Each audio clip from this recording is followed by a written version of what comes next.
Hello friends, आप सबका स्वागत है आपके अपने YouTube channel let's learn geography में। फ्रेंड्स, हम पढ़ रहे हैं जियोमॉर्फोलॉजी और आज हमारी क्लास नंबर 13 है जिसमें पढ़ेंगे डेविस का अपरदन चक्र। तो चलिए फ्रेंड्स स्टार्ट करते हैं। फ्रेंड्स, 1889 में मॉरिस डेविस महोदय ने अपरदन पर आधारित पर्वतों की अवस्थाओं का भौगोलिक चक्रण सिद्धांत प्रस्तुत किया, जिसको जानते हैं डेविस के अपरदन चक्र के सिद्धांत के नाम से। और इसी सिद्धांत में उन्होंने एक त्रिकुट दिया जो एग्जाम में आता है, बहुत ही इंपॉर्टेंट है कि त्रिकुट क्या है डेविस का, संरचना, प्रक्रम और अवस्था। इसको इस प्रकार से पूछ लिया जाता है कि चार दे देंगे, चार नाम, संरचना, प्रक्रम, अवस्था और एक और कोई दे देंगे, तो इनमें से जो डेविस का त्रिकुट है वो कौन सा नहीं है इनमें से। ठीक है फ्रेंड्स, उसमें शामिल नहीं है, इस तरह से देंगे क्वेश्चन। तो ये डेविस का जो त्रिकुट है इसमें क्या है, संरचना क्या है कि कोई भी जो स्थल रूप है उसकी बनावट कैसी है, वो किस प्रकार से बना है, उसकी संरचना किस प्रकार से हुई है, ये संरचना में है। प्रक्रम है कि जो स्थल रूप बना है उसके ऊपर कौन सा प्रक्रम कार्यरत है, वो कौन से प्रक्रम के कारण उसका कटाव हो रहा है, अपरदन हो रहा है। और जो अवस्था है कि जो डेविस महोदय ने स्टेजेस में बताया कि मान लो जो वो स्थल रूप बना है वो वर्तमान में कौन सी स्टेज पे है, वो अपनी यूथ स्टेज पे है, मैच्योर पे है या फिर ओल्ड स्टेज पे है, ये बताया अवस्था में। अवस्था को टाइम के नाम से भी पढ़ते हैं फ्रेंड्स। ठीक है, आगे देखते हैं कि जो डेविस महोदय उन्होंने जो 3 अवस्थाएं बताई वो कौन सी हैं, युवावस्था, प्रौढ़ अवस्था और वृद्धावस्था।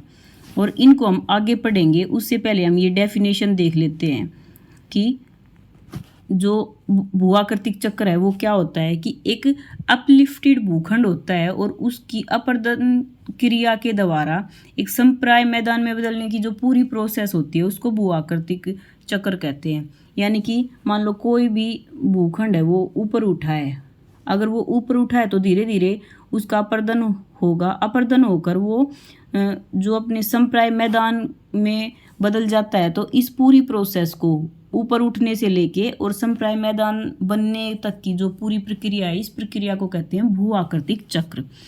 और फ्रेंड्स, डेविस महोदय की ये कथन है और ये कथन भी एग्जाम में बहुत आता है। इसमें क्या है कि जो चट्टानें वो चाहे आग्नेय हो, अवसादी हो, हमारी पृथ्वी के इतिहास की हस्तलिपि तैयार करती हैं।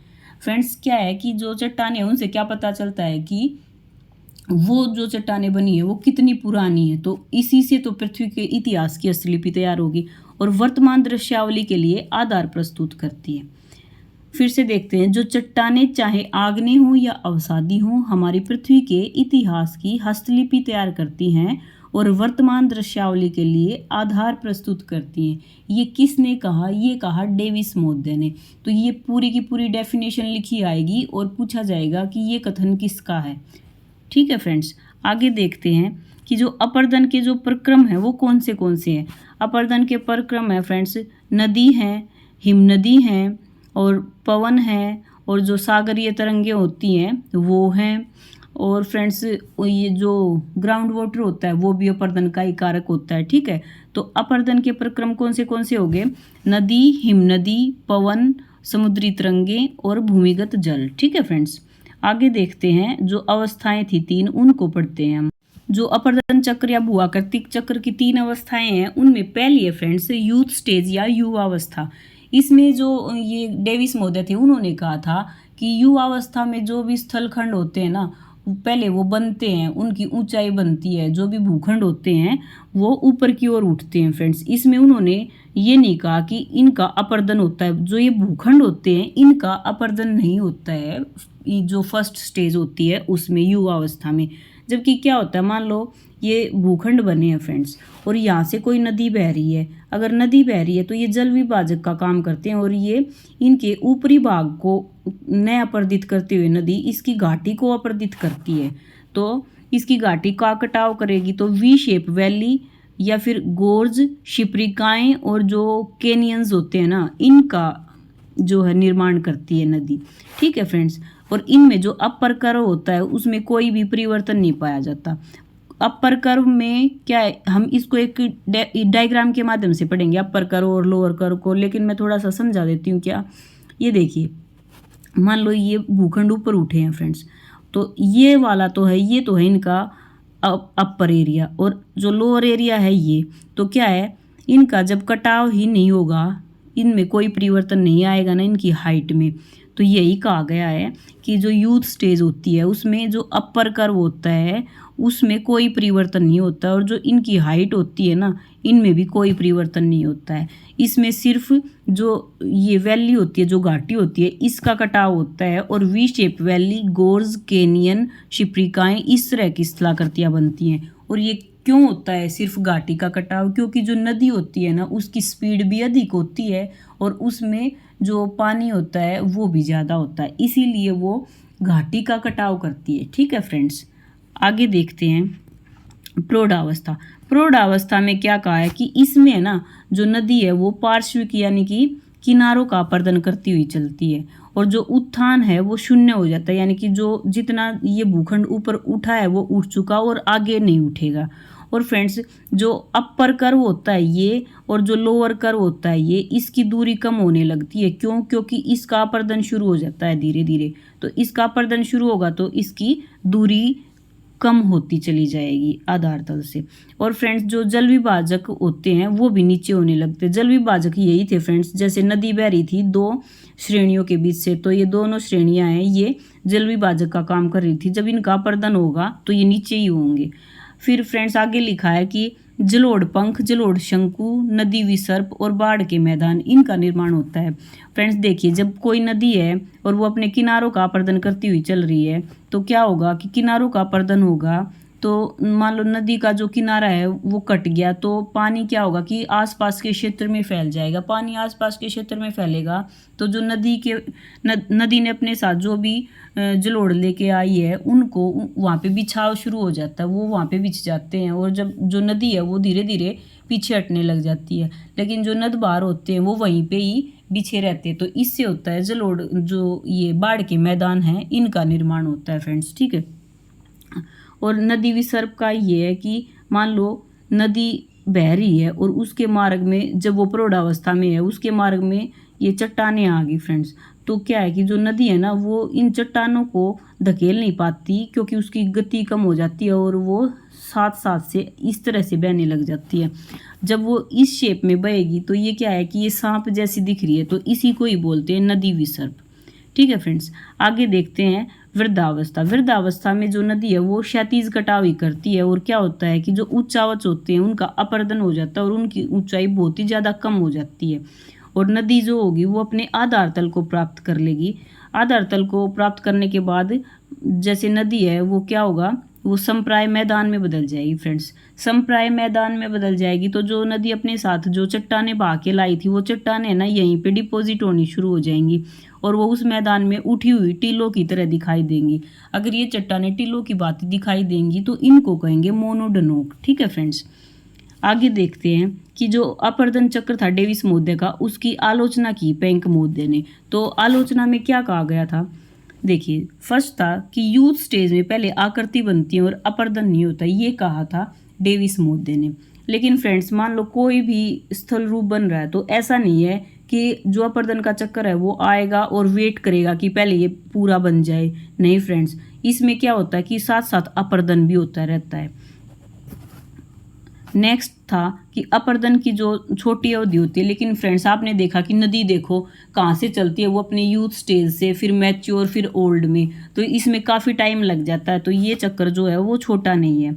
फिर इसके ऊपर पेंक मोदे ने क्या कहा, क्या विचार प्रस्तुत किए कि कोई भी जो भूखंड होता है उसका अपर्दन समय पर निर्धारित नहीं होता है, जबकि उत्थान की दर और अपर्दन की दर का प्रतिफल होता है। ये देखिए, मान लो ये उत्थान हो गया और इधर से कोई भी अपर्दन का परिक्रम आया और इसके इतने सारे भाग को अपने साथ भाग कर ले गया, तो ये इतना ही बचा। ठीक है, तो ये यही कह रहे हैं पेंक मोदे कि उत्थान की दर की कितना उत्थित हुआ है और फिर उसका कितना अपर्दन हो चुका है, तो फिर जो शेष बची जो आकृति होती है ये है वो स्थल रूप, ये बोला है पेंक मोदे ने। ठीक है फ्रेंड्स, तो हमने क्या क्या पढ़ा, हमने पढ़ा कि जो डेविस मोदे हैं उन्होंने अपर्दन का चक्र दिया था जो पर्वतों का भौगोलिक चक्रण था उसकी अवस्थाओं के आधार पर, उसी को ही हमने क्या कहा, उसी को हमने कहा डेविस का इरोजन साइकिल या डेविस का अपर्दन चक्र। फिर डेविस मोदे ने इस सिद्धांत में त्रिकूट दिया, संरचना, प्रक्रम और अवस्थाएं। फिर उसके बाद उन्होंने 3 अवस्थाएं बताई, युवावस्था, प्रौढ़ावस्था और वृद्धावस्था। युवावस्था में बताया कि इसमें जो स्थलाकृति होती है उसका ऊपरी जो हिस्सा होता है उसका कोई अपर्दन नहीं होता है, जबकि घाटी घाटी का कटाव होता है, घाटी को ही गहरा करती हुई चलती है नदी, और वी शेप, गोर्ज और जो केनियन और शिप्रिकाएँ होती हैं, इस तरह की जो आकृतियाँ वो बनती हैं। सेकंड में बताया प्रौढ़ावस्था में कि इसमें पार्श्विक अपर्दन होता है और जलोढ़ पंख, जलोढ़ शंकु, बाढ़ के मैदान, नदी विसर्प, ये वाली जो शेप होती हैं ये बनती हैं। और इसमें जो अपर कर्व होता है और जो लोअर कर्व होता है उसकी ऊंचाई कम होनी शुरू हो जाती है, और जो जल विभाजक का काम कर रहे थे वो पर्वत, उनकी ऊंचाई भी कम होनी शुरू हो जाती है। और फ्रेंड्स जो थर्ड था प्रौढ़ावस्था, उसमें उन्होंने बताया कि धीरे धीरे जो नदी है वो आधार तल को प्राप्त कर लेती है समप्राय मैदान में बदल के, और जो समप्राय मैदान है उसमें चट्टानें इस तरह दिखती हैं जैसे कि टीले हैं, तो उनको कहते हैं मोनोडोनोक। और फ्रेंड्स इसकी जो आलोचना हुई वो किस आधार पर हुई कि जो पेंक मोदे ने ये बताया था कि यूथ स्टेज पे कोई अपर्दन नहीं होता आकृति बनने से पहले, पहले सिर्फ आकृति बनती है, वो स्थलाकृति बनती है। तो ये गलत था फ्रेंड्स, ठीक है। क्यों? क्योंकि अपर्दन के कारक भी जो स्थलाकृति बनती है उसके साथ साथ कार्यरत रहते हैं। और सेकंड इसकी आलोचना किस आधार पर हुई कि जो इस चक्कर को, अप्रदन चक्कर को, डेविस मोदे ने छोटी अवधि का बताया था, जबकि ये लंबी अवधि का है। जैसे देखिए नदी अपनी युवावस्था से लेके और वृद्धावस्था तक पहुंचती है, 3 स्टेजेस से गुजरती है, तो उसमें काफ़ी टाइम लग जाता है। और पेंक मोदे ने इसका जो ये अपर्दन चक्र था डेविस मोदे का, इसकी आलोचना करते हुए कहा कि कोई भी जो भूखंड होता है उसका अपर्दन समय पर आधारित न होकर उत्थान की दर और अपर्दन की दर पर आधारित होता है फ्रेंड्स, ठीक है। इस सब को हम एक बार एक डायग्राम के माध्यम से और देख लेते हैं फ्रेंड्स। ये देखिए इसमें क्या है कि इसमें बताया गया, ये देखिए जो AC है ये हाइट को शो करता है, और जो AB है ये टाइम को शो करता है कि कितने टाइम में मान लो जो पर्वत था उसकी हाइट किस प्रकार से दिखाई दी है और उसके ऊपर किस प्रकार से कटाव हुआ है, किस प्रकार से अपर्दन हुआ है। ये देखिए इसमें इन्होंने क्या कहा था, जो फर्स्ट स्टेज थी युवावस्था थी उसमें जो अपर कर्व होता है उस पर कोई भी प्रभाव नहीं पड़ता है, कोई परिवर्तन नहीं होता है, ठीक है। और जो सेकंड स्टेज बताई उसमें क्या होता है, प्रौढ़ावस्था में जो अपर कर्व होता है और जो लोअर कर्व होता है इसके बीच की जो दूरी होती है वो कम होनी शुरू हो जाती है, कि जो ये वाला जो पार्ट था इसका अपर्दन शुरू हो जाता है और ये वाली जो दूरी थी ये कम होनी शुरू हो जाती है, और धीरे धीरे जो अपर कर्व और जो लोअर कर्व है वो इस तरह से आ जाते हैं कि लास्ट में आते आते जो नदी है वो समप्राय मैदान में बदल जाती है फ्रेंड्स, ठीक है। ये सब हमने पढ़ा है इसके डेविस के अपर्दन चक्र में। तो फ्रेंड्स ये था डेविस मोदे का अपर्दन चक्र। कल हम पढ़ेंगे पेंक मोदे का अपर्दन चक्र। अगर आपको ये क्लास अच्छी लगी हो तो लाइक, शेयर, कमेंट और सब्सक्राइब करना। Okay friends, bye bye.